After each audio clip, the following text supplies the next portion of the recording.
All right, let's go back into the film room with our very own QB, Matt Sims. Matty, let's look at this Texas and Clemson game here. A lot of folks questioning the weeks prior after the SEC championship game, is Quinn Ewers the guy for the job? Well, today, they got it done on the ground. What'd you like from what you saw? I like just the patience in the run game that Sarkisian showed in this football game, relying on the veteran offensive line, taking pressure off of his quarterback. And that's what you got to do. You got to help your quarterbacks in big-time games, control the line of scrimmage, and then build momentum off of that. Right in this football game, early on and throughout the game, we saw a 6-2 defensive line look by the Clemson defense. So we got 6 defenders here at the line of scrimmage. We got 2 backers, and then we essentially have a man-up look on the outside with the 2 receivers. Now, this is a great concept to play defense, right, for you. The problem with this defense is that if you get out of position just a little bit, you're in trouble. So right at the snap here, we're going to have the tight end, Gunnar Helm, and the right tackle work together to block this defensive end. Gunnar is going to push this defensive end towards his right tackle, and then the tight end outside of him will be one-on-one with this backer. After Gunnar pushes that defensive end towards his right tackle, he is then going to work up and work to that play side backer to him. And then that's where we're going to see Blue, right with this blue line here, follow right between, those 2 blockers. And what you got to love about this play design is it's really simple. You're essentially just thinking man for a man, but the key is right here. See how we're fighting to get that upfield shoulder, right? We don't want this defender to cross face. We seal him off. Great job sealing off at the top here by this play side tight end. And now we got Gunnar Helm working to this play side backer. Seal. Blue sees it, patience through the hole. And then, hey, this is always important in this offense, especially for receivers. Good block initially. We kind of miss it here on the back end. But if you want the rock, you got to block. And that's what Sarkisian preaches here with this offense. Does a great job of getting in the corner's face, slowing him down, and then Blue just does the rest with using the speed burst, running past him. Blue and Wisner were tremendous today. A lot of credit goes to that offensive line. Great to have Kelvin Banks back as well at left tackle. All right, let's get to the pass game for Quinn Ewers. His guy, Gunnar Helm, has been maybe one of the more underrated tight ends in all of college football this year. He connects with him here. Yes, and I love this open formation here that we've seen. Very aggressive, and you're right. They use Gunnar tremendously well in this low red zone area. Big athletic target that can stretch the defense vertically. They're going to use a motion right before snap that we've seen consistently throughout this season with this Texas offense. So a widen motion by the back. It essentially becomes an empty set with 5 receivers across the board. And now Clemson matches this, with, I'm not exactly sure what it is, but it's either a cover 3 or a quarters look. Either way, they get stuck out of position. So if it's cover 3, which I think that it is, flat defender here, we have a flat defender, and then the hook defender is the safety that's working down right here. All right, now with this look, when we get this, if I can get it to play, if we get this look right here in this 3D, this safety is working towards the middle. This corner has to stay as deep and as wide as the widest guy that is attacking him. Why is that? Now, with this look, it's a perfect example of this. You got to stay deep and wide because you don't want to give any gimme throws to the sideline. You also have to stay as deep because you don't want to give any touchdowns down that sideline as well.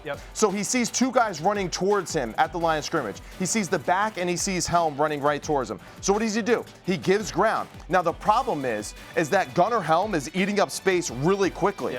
This safety is working to this hook area, and then Gunnar Helm does a great job attacking the toes of this corner, and as soon as he feels like he has gotten to that space, he snaps it up and crosses face. The corner has to stay wide because the back still is running towards him as if a go route. So the corner is really stuck in a 2-on-1 situation. If he goes with Gunnar here and breaks to take off that seam, he's going to throw the back for a touchdown to the sideline. If the corner stays wide, he throws the ball to Gunnar, and that's exactly what we see.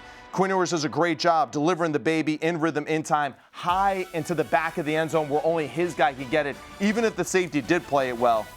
And this is what I love, just the size and athleticism of Gunnar Helm in the back of the end zone, a tremendous asset for a team that really runs the football well when you got guys like this in the back end attacking defenses. North of 50 catches on the year, 6 touchdowns for Gunnar Helm. They also had Ryan Wingo on that in-con.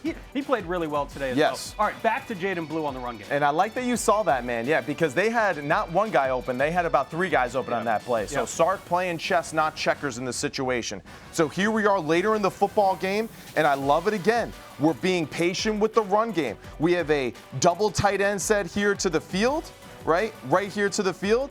And now for this one, what I love about it is we are, oh man, I am totally messing up this board right now. Bob Ross, I'm doing you a dirty service right now, but what I'm doing this, all right? But we got a double tight end set right here. The same concept that we saw earlier. 6'2" defensive front again. And now the only difference is these two backers are outside of both tight ends in this look. So what does that tell you? So why with this outside look? They're saying, hey, we can't get outflanked. We got to make sure that we contain this Texas defense. Keep them in this Texas offense. Keep them bottled up. Okay. The problem is that now you got Banks playing. He's healthy. He's ready to go. Yeah. And he does a great job of helping his tight end. He bangs this end to his tight end, helps seal that off. As soon as he does that, he is now going to be the one that leads the way to this play side backer. And then this field tight end is doing a great job of winning this one-on-one matchup because this guy has to hold the edge. It plays perfectly into this. He overcommits. All he has to do is just get himself between the runner. And then again, we have Blue just following between that lane. And as soon as he gets to open field, we see a bad pursuit angle by the safety, and the rest is history from there. And we even see, too, here on the bottom of the screen, great job by Texas receivers getting in the face of the Clemson defenders, slowing them down, and unable to pursue and stop them in the backfield. And this was a huge play. This was after Cade Klubnik led them for a touchdown to make it 31-24, and then 2 plays later, here they hit Blue, and again, outside stretch zone, great hat placement right here. Great job by our All-American tackle, pushing off to the tight end, working to this play side backer, and you can see right here from the lane that it is just easy pickings from there. Simple run, simple concept, executed to perfection with great athleticism on the offensive and the running back position. 292 yards yes, around for Texas today. A little bit concerning seeing Contravian Wisner go down with that injury. That's another thing we'll keep an eye on as we get to the quarterfinal rounds, which Texas will be playing in on New Year's Day against Arizona State. Quarterfinals kickoff starting New Year's Eve, 7:30 Eastern time, and continue into New Year's Day. We're going to have some great matchups like Notre Dame, Georgia, Penn State, Boise State, and so much more.